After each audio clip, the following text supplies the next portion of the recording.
जय हिंद, जय भारत। दोस्तों, पूरे देशवासियों को सुरेश सिंह सोनगरा एक राष्ट्रपुत्र को पुत्र का तरफ से आपको सभी का दंडवती प्रणाम। आप सबको आज एक बहुत गहरा विषय है जो आप सबके बीच में मुझे डिस्कस करना है और आप सभी को एक ज्ञान दिलाना चाहता हूं।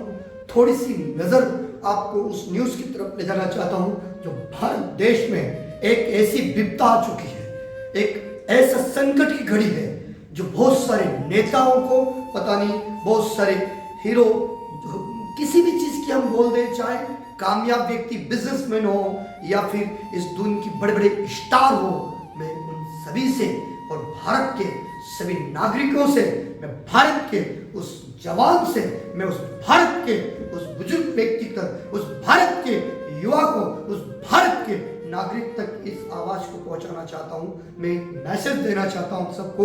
इस भारत देश में जो कहते हैं, हम जब दिवाली आती तो हमारे घर में कई पटाखा फोड़ते हैं, हम दिवाली मनाते हैं, लेकिन एक ऐसी संकट की घड़ी इस भारत देश पे आई जो मैं आपको बताना चाहता हूं।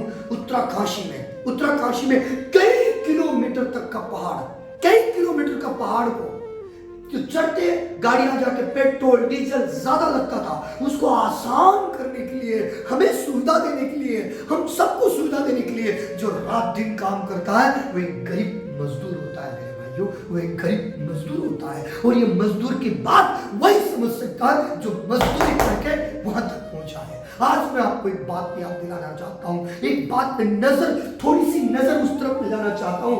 उत्तराकाशी पे एक पहाड़ के अंदर एक देखा जाए तो 60 मीटर लंबा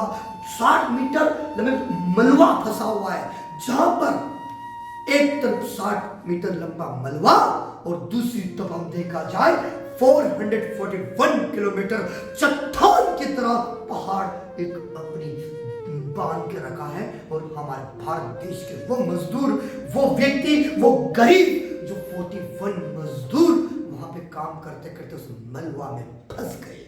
एक तरफ पहाड़ रोक रहा है, एक तरफ मलबा रोक रहा है, और उनका जीवन एक दिन, यदि आपसे कहना चाहता हूं, सिर्फ एक दिन हम यदि किसी घर में छुप के जाए या फिर अंधेरे में रह जाए या फिर फाटक लगा दे, हम तिल पिलाव होते हैं 4 घंटा, 8 घंटा, 10 घंटा, 1 दिन, 2 दिन, 5 दिन हम मृत्यु जैसे हलबिलाट मरते हैं। याद करो, जो 10 दिन लगातार हमारे भारत देश का वो मजदूर उस मलबे, उस पहाड़ में फंसा है, उसके लिए मैं आप सबसे हाथ जोड़कर विनती करता हूं। अरे आप किस वंशज को, मुझे कोई पता नहीं, यदि आप राम को मानते हो तो राम से हवन करो, विनती करो। यदि आप अल्लाह को मानते हो तो दुआ करो। आप जिस देवी देवताओं को मानते हैं दुआ करो। हमारे 41 मजदूर भाई आज 10 दिन तक फंसे हुए हैं। कल बड़ी मुश्किल से एक पाइप डालकर उन्हें खाना पहुंचाया जा रहा, कैमरा लगाया गया, वहां पे वॉकी-टॉकी की सुविधा मिलेगी।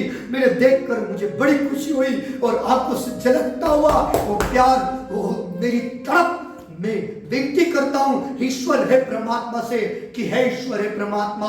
कहते हैं उत्तराकाशी तो महादेव की धरती है। मैं महादेव से मेरे कर्म के कोई पुण्य होंगे, मैं उनसे विनती करता हूं कि उन 41 मजदूरों को हिम्मत और शक्ति दे, और हिम्मत और शक्ति से हम उन्हें बाहर सुरक्षित सही तरीके से हम बाहर निकालें, और उनके परिवार को जो जिस दिन दिवाली थी उसी दिन से आज तक फंसे हुए। मैं आप सबसे विनती करता हूं, भारत देशवासियों से विनती करता हूं, मैं युवा से विनती करता हूं, मैं मेरी मातृशक्ति से विनती करता हूं। किसी का भाई है तो किसी का बेटा है, तो किसी का भाई तो किसी का बेटा है, तो किसी का एक ही लाल होगा वो। मैं आप सबसे विनती करना चाहता हूं, प्लीज आप सब दुआ में उन ताकत होती है, पूजा पाठ करें और हमारे 41 मजदूर के लिए विनती करें कि सही सलामत उन्हें ईश्वर प्रार्थना, हे महादेव उन्हें शक्ति दे, प्रदान करे और सही सलामत हमारे भारत देश में जिस दिन वो आएंगे, मैं विश्वास दिलाता हूं परमात्मा से, मैं करता हूं सभी को आपको विश्वास दिलाता हूं सही सलामत तो निकालेंगे। लेकिन हे ईश्वर, मैं आपसे विनती करता हूं कि 41 मजदूर के लिए मुझे यदि 41 मेरा पार्ट भी चाहिए तो मैं देने के लिए आज रेडी हूं। जय हिंद, जय भारत। आप सबसे विनती करता हूं, निम्न निवेदन, सुरेश सिंह सोनगरा, राष्ट्रपुत्र, राष्ट्रहित में।